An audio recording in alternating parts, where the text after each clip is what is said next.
Assalamualaikum warahmatullahi wabarakatuh.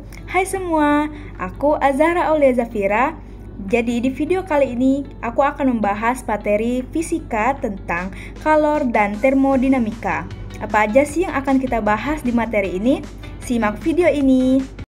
Jadi di sini kita harus tahu dulu nih apa itu kalor. Jadi, secara sederhananya, kalor adalah energi panas yang berpindah dari benda yang bersuhu tinggi ke benda yang bersuhu rendah akibat adanya perbedaan suhu. Kalor bukanlah zat yang bisa dilihat atau dipegang, melainkan bentuk energi yang bergerak. Satuan SI untuk kalor adalah Joule atau J. Maaf guys.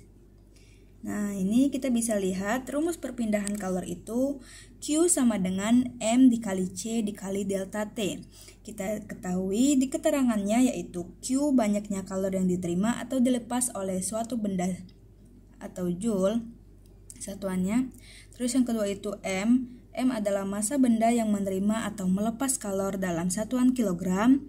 Yang ketiga ada C kecil yaitu kalor jenis zat dalam satuan Joule atau kilogram derajat Celcius. Nah, untuk air yang direbus itu kalor jenisnya sekitar 4200 Joule per kilogram derajat Celcius nih teman-teman. Terus lanjut, delta T itu sama dengan perubahan suhu. Nah, ini ada contoh soalnya.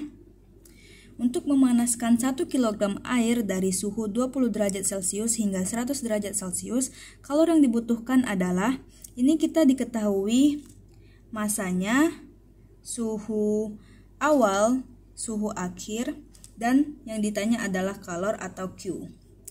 Nah, jadi ini kita udah diketahui semua ya. Jadi kita langsung masukin aja ke rumusnya. Q sama dengan M dikali C dikali delta T. M-nya 1, C kecilnya 4200 dikali delta T itu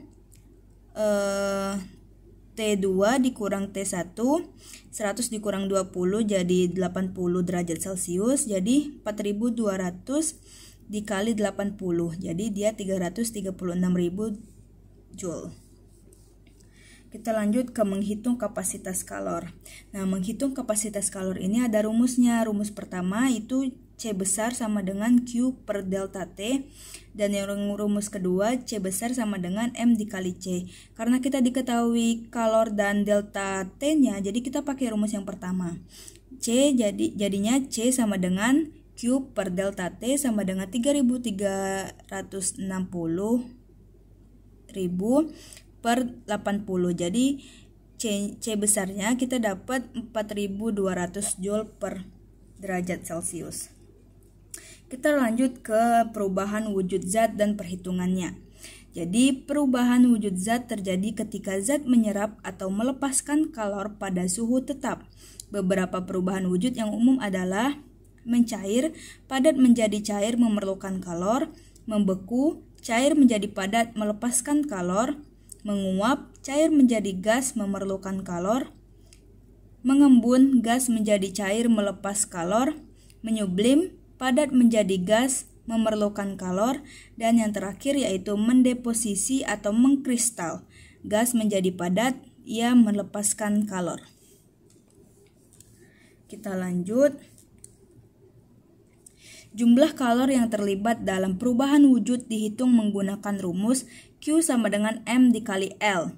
Yang kita ketahui di keterangannya yaitu Q itu sama dengan kalor yang dibutuhkan atau dilepaskan dalam satuan Joule, M itu massa zat dalam satuan kilogram, dan L besar itu kalor laten Joule per kilogram. Kalor laten lebur untuk mencair atau membeku, dan kalor laten uap untuk menguap atau mengembun. Setiap zat memiliki nilai kalor laten yang berbeda. Ini ada contoh soalnya. Untuk mengubah 1 kg air pada suhu 100 derajat Celcius menjadi uap pada suhu 100 derajat Celcius. Dengan kalor laten uap air sekitar 2,26 Joule per kilogram. Kalor yang dibutuhkan adalah, nah ini kita masukin aja ke rumus yang tadi, yang Q sama dengan M dikali L. M-nya itu 1, L besarnya itu 2,26 Joule per kilogram, jadi dia hasilnya 2,26 Joule kilogram. kita masuk ke perpindahan kalor. Jadi kalor dapat berpindah melalui 3 cara utama. Yang pertama, konduksi. Konduksi adalah perpindahan kalor melalui zat padat akibat tumbukan antar molekul. Yang kedua ada konveksi, yaitu perpindahan kalor melalui aliran fluida, cair atau gas akibat perbedaan kerapatan. Dan yang terakhir yaitu radiasi, perpindahan kalor tanpa memerlukan medium perantara melalui gelombang elektromagnetik. Ini contohnya, kalau dia konduksi, ini tuh antara gagangnya ini dengan tangan ini tuh dia menghasilkan panas. Kalau konveksi, dia adalah air yang ada di dalam ini. Air itu tuh menguap karena adanya panas yang ada di bawah. Dan yang terakhir itu adalah radiasi. Radiasi ini adalah perpindahan kalor yang terjadi dari api yang di bawah ini menuju sini dan sini. Karena dia tanpa perantara, jadi dia ke udara sini dan yang ada di sini. Baiklah, cukup sekian penjelasan singkat mengenai materi, kalor, dan termodinamika dari saya. Saya tutup. Wassalamualaikum warahmatullahi wabarakatuh.